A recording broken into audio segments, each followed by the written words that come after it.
Assalamualaikum warahmatullahi wabarakatuh. Sampurasun, berjumpa lagi bersama Senja 17 Channel.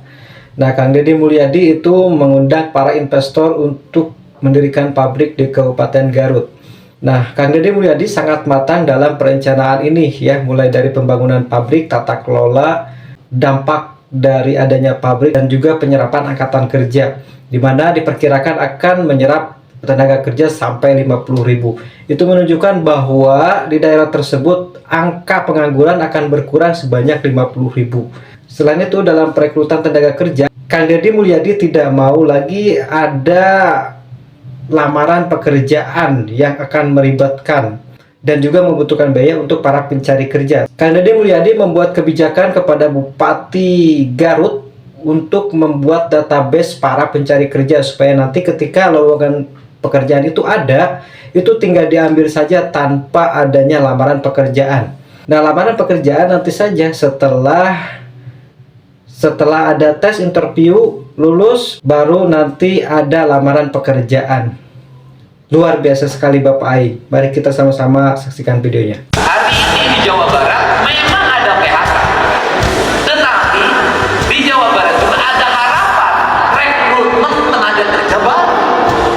Jadi kalau yang ter-PHK-nya 3.500, ya kita berharap di tahun 2025 ini ada 50.000 rekrutmen.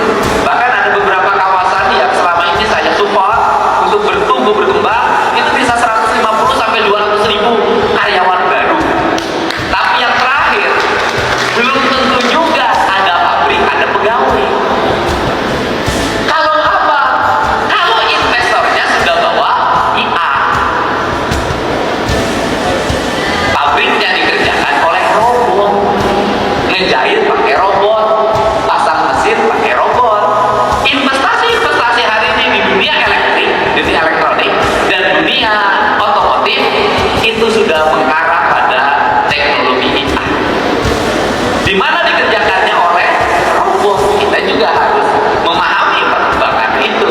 Nah, yang terakhir itu Pak Bupati, ada angka harapan perkembangan industri di Garut. Hati-hati penempatan pabriknya, hati-hati membuat tata ruangnya, jangan membuat ketidakpastian.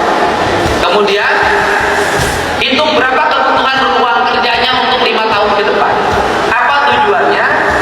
Buat sistem pendidikan SMP dan SMA yang tidak akan meneruskan kuliah lebih baik dari sekarang, dipersiapkan menjadi calon tenaga kerja.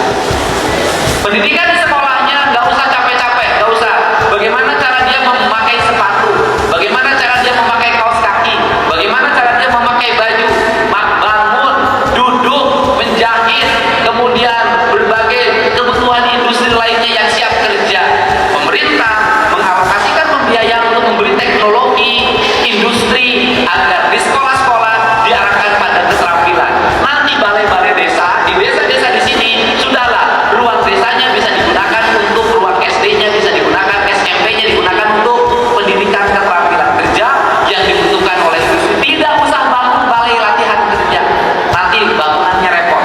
Gak usah, cukup memanfaatkan ruang SMP, ruang SD, kantor desa, diarahkan untuk melatih anak-anak Garut menjadi tenaga kerja terampil. Ini cara, dan saya yakin dengan sinergi antara pemerintah Provinsi Jawa Barat, pemerintah pusat, jajaran kepolisian dan TNI bersama-sama memerangi premanisme yang mengganggu industri, membangun infrastruktur sebagai penunjang industri, menjadi